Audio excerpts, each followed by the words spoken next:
যেমন যেমন এনরোলমেন্ট হয়ে যাবে, ভেরিফিকেশন হয়ে যাবে, তারা অটোমেটিক কোর্সে লক্ষ্মীর ভান্ডার থেকে অন্নপূর্ণা যোজনায় চলে যাবেন এবং লক্ষ্মীর ভান্ডার তাদের অফ হয়ে যাবে। যতক্ষণ না এনরোলমেন্টের প্রক্রিয়া কমপ্লিট হচ্ছে ততক্ষণ লক্ষ্মীর ভান্ডারের যে সুবিধা তারা পাচ্ছেন সেই সুবিধা থেকে তারা বঞ্চিত হবেন না। মানবিক সরকারের এটাই প্রতিশ্রুতি। তাই একদিনে সবাইকে ফর্ম ফিল আপ করতে হবে, লাইনে দাঁড়াতে হবে, হুড়োহুড়ি করতে হবে, সব কাজ ফেলে আজকেই না করলে কালকে বঞ্চিত হব, এটা নয়। এটা একটা পার্মানেন্ট আপনাদেরকে বেনিফিট সরকার দিচ্ছে তার নিজস্ব কোষাগারের অর্থ। তাই আপনাদেরও সহযোগিতা এবং ধৈর্য এবং পুরো প্রক্রিয়ায় এই ব্যবস্থার সঙ্গে আপনারা করবেন। আমরা আপাতত 1 জুন থেকে, কাল থেকেই শুরু হচ্ছে, কিন্তু 1 জুন থেকে 90 দিন এই প্রক্রিয়াটা চালাবো। কিভাবে হবে? অনলাইনে হবে, অফলাইনেও হবে। বিডিওরা এবং পৌরসভা থেকে তারা করবেন। বড় পৌরসভা কর্পোরেশনের ক্ষেত্রে ওয়ার্ড ভিত্তিক, বড় ভিত্তিকও হবে। এবং আমাদের পঞ্চায়েতের সঙ্গে যুক্ত আধিকারিকরা, সুপারভাইজার বা অন্যরা বাড়ি বাড়ি গিয়েও একটা 30 দিনের ড্রাইভ দেবেন। যারা অনলাইন বা অফলাইনে ফিল আপ করতে পারবেন না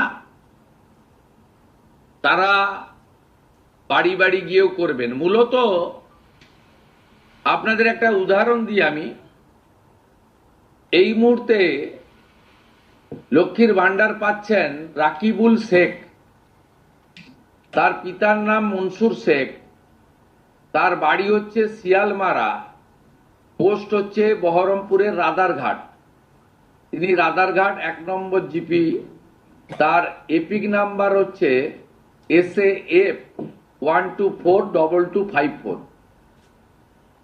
অর্থাৎ যে কর্মসূচি মহিলাদের জন্য, সেই কর্মসূচিতেও ভেজাল এবং বেনজল ভেরিফিকেশন না থাকার ফলে ঢুকে বসে আছে। আমরা এই ফর্মে অনেকগুলি ক্লজ রেখেছি, খুব সিম্পল, এবং আমরা সহযোগিতা করব। এবং বিডিও অফিস থেকে বিধায়কদের এই কাজে যুক্ত করা হবে। বিধায়করাও নিজেরা এটাতে নেতৃত্ব দেবেন। নবনির্বাচিত বিধায়কদের এটা একটি বড় কাজ। তারাও ফর্ম ফিল আপে সহযোগিতা করবেন সরকারের সাথে। আমাদের এই লঞ্চিং এর পরে বিডিওদের সঙ্গে ভার্চুয়াল কর্মসূচি রয়েছে। সেই কর্মসূচিতেও আমরা এটা বলবো। আমাদের যে জনকল্যাণ শিবির হচ্ছে 15, 16, 17, সেখানেও ফর্ম ফিল আপ করার বা সহযোগিতা করার, বা কেউ যদি কোনো একটি এই ফর্মের কোনো একটি ক্লজ বা কোনো একটি বিষয়ে তার কোনো কনফিউশন থাকে, সেটাও করতে পারবেন।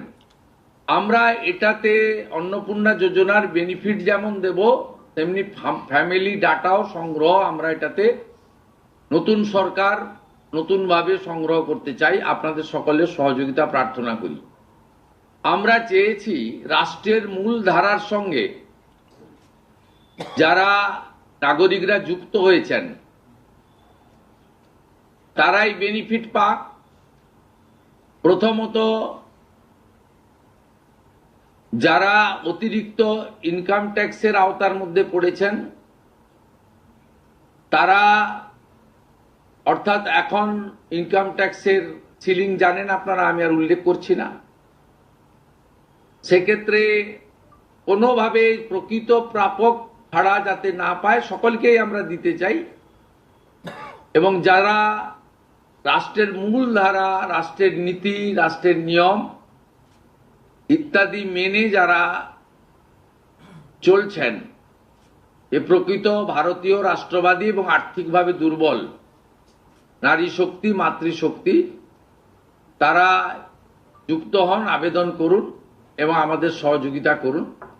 আমরা এই ফর্ম খানিক পরেই ওয়েবসাইটে দিয়ে দেব।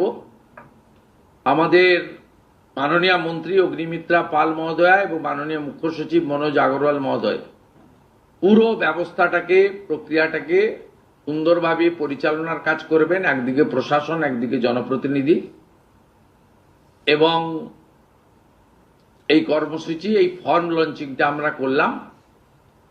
আর আগামী সোমবার থেকেই আমাদের সরকারি বাসে মহিলাদের ফ্রি কর্মসূচি চালু হচ্ছে।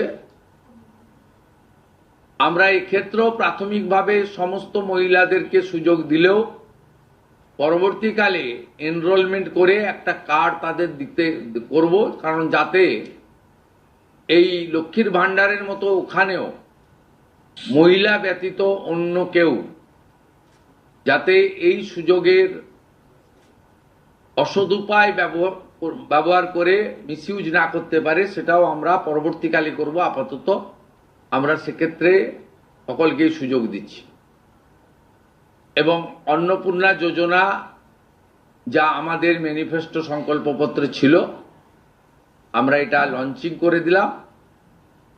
ফর্ম ফিল আপে সহযোগিতা করুন এবং এই সুযোগ গ্রহণ করুন।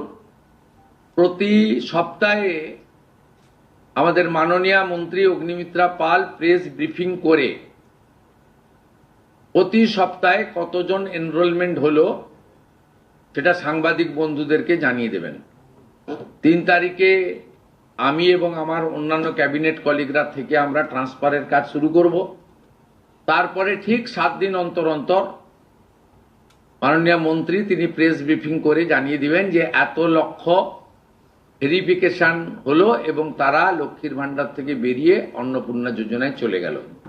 আমার বিশ্বাস যাদের জন্য বা যাদের উদ্দেশ্যে এই কর্মসূচি, তারা এই কর্মসূচিতে উপকৃত হবেন এবং আমরা আমাদের দেওয়া কথা রাখতে পারবো।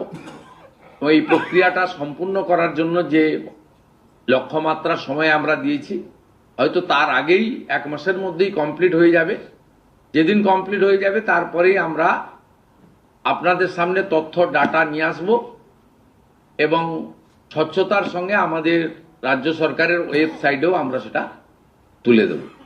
আপনাদের সকলকে ধন্যবাদ জানিয়ে এইটা ফর্ম, এটা বিস্তারিত ওয়েবসাইটে দেওয়া থাকবে, হ্যাঁ, এবং বাংলাতেও থাকবে, ইংরেজিতেও থাকবে এবং কিছু বিশেষ এলাকার জন্য হিন্দিতেও থাকবে।